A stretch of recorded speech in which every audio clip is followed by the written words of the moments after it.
आज हम पदार्थों का पृथक्करण कक्षा 6 के अभ्यास प्रश्नों को हल करेंगे। और जो पहला प्रश्न इसमें क्या करना है, सही विकल्प छांटकर अपनी अभ्यास पुस्तिका में लिखना है। तो का नंबर है, शुद्ध पदार्थ वे पदार्थ है। तो शुद्ध पदार्थ कहते किसे हैं? शुद्ध पदार्थ में केवल एक ही प्रकार का पदार्थ पाया जाता है ना। और इनके जो कण होते हैं वो समान होते हैं, जैसे सोना हुआ, लोहा हुआ, शक्कर हुई, नमक हुई, है ना। इनमें सभी एक ही प्रकार के कण पाए जाते हैं। शक्कर में एक ही प्रकार के कण होते हैं ना, लोहे में एक ही प्रकार के कण पाए जाते हैं। तो ये शुद्ध पदार्थ है। तो इसमें कौन सा विकल्प सही हो जाएगा? जिसमें सभी अणु समान प्रकृति के हों। तो ये हमारा तीसरा विकल्प इसका सही हो जाएगा। खा वायु है शुद्ध पदार्थ, समांगी मिश्रण, विषमांगी मिश्रण, ऑक्सीजन और नाइट्रोजन का यौगिक। तो यहां पर जो दूसरा विकल्प है समांगी मिश्रण सही हो जाएगा। गा नंबर है, बालू और लोहे की छीलन को पृथक किया जाता है। तो आप लोग समझ गए होंगे किससे पृथक किया जाता है? चुंबकीय पृथक्करण द्वारा। प्रश्न क्या 2 है, कोष्टक में दिए गए उचित शब्दों की सहायता से रिक्त स्थानों की पूर्ति हेतु सही शब्द अपनी उत्तर पुस्तिका में लिखिए। तो आप लोग ये सब उत्तर पुस्तिका में लिखते हैं ना। है विधि दूध से क्रीम को पृथक करने में उपयोग की जाती है। तो कौन सी विधि है? इसमें हो जाएगा अपकेंद्रण। अपकेंद्रण विधि में दूध से क्रीम को पृथक किया जाता है। फिर एक कपूर और साधारण नमक का मिश्रण विधि से पृथक किए जाते हैं ना। तो कौन सा है? ऊर्ध्वपातन, है ना। ऊर्ध्वपातन में क्या होता है? ऊर्ध्वपातन में पदार्थ क्या होता है, पदार्थ को जब गर्म किया जाता है तो वो ठोस अवस्था से सीधे गैस अवस्था में बदल जाता है।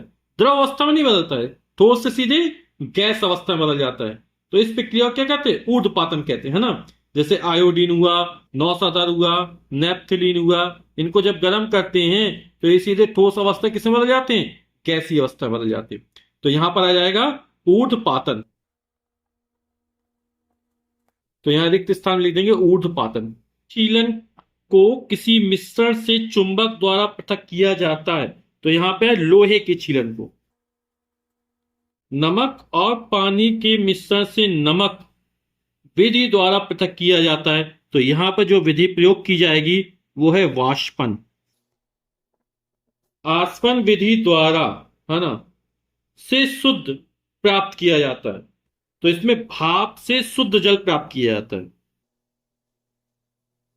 भाप से शुद्ध जल। प्रश्न के 3 है, निम्नलिखित दिए गए वाक्यों में से सत्य और असत्य को छांटकर अलग अलग अपनी अभ्यास पुस्तिका में लिखिए। तो का नंबर है, नदियों के जल के तलछटीकरण और छानने के बाद पीने का पानी प्राप्त होता है। तो यह कथन बिल्कुल सत्य है। चावल के कण महीन छेद वाली चलनी से छानकर पृथक कर लिए जाते हैं। तो ये जो कथन है वो हमारा असत्य हो जाएगा। समुद्र जल को वाष्पित करके नमक प्राप्त किया जाता है। तो आप लोग समझ गए कथन कैसा है, ये सत्य कथन है। शुद्ध पदार्थ समांगी पदार्थ हैं जिनमें केवल एक प्रकार के ही अणु होते हैं। तो ये जो कथन होगा वो हमारा असत्य हो जाएगा। चीनी का शरबत विषमांगी मिश्रण है, ये कथन कैसा है? असत्य है।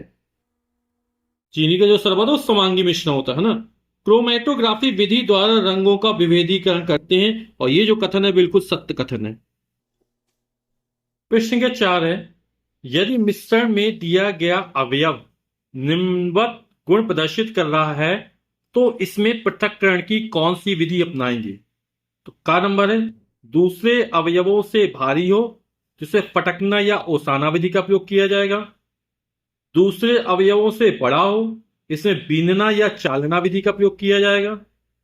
दूसरे अवयवों से आकृति एवं रंग में भिन्न हो, इसमें बीनना का प्रयोग किया जाएगा।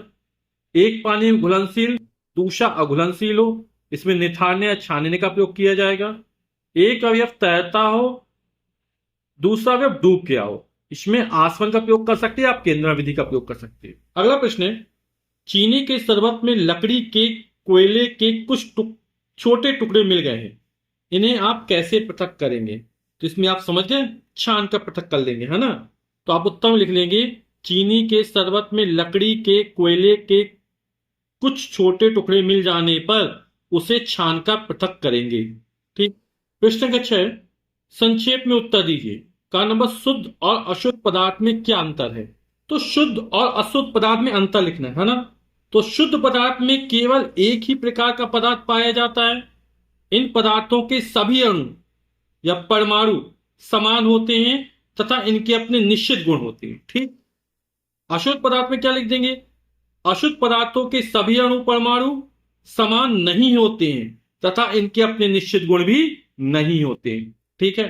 खा नंबर है, समांगी और विषमांगी मिश्रण किसे कहते हैं।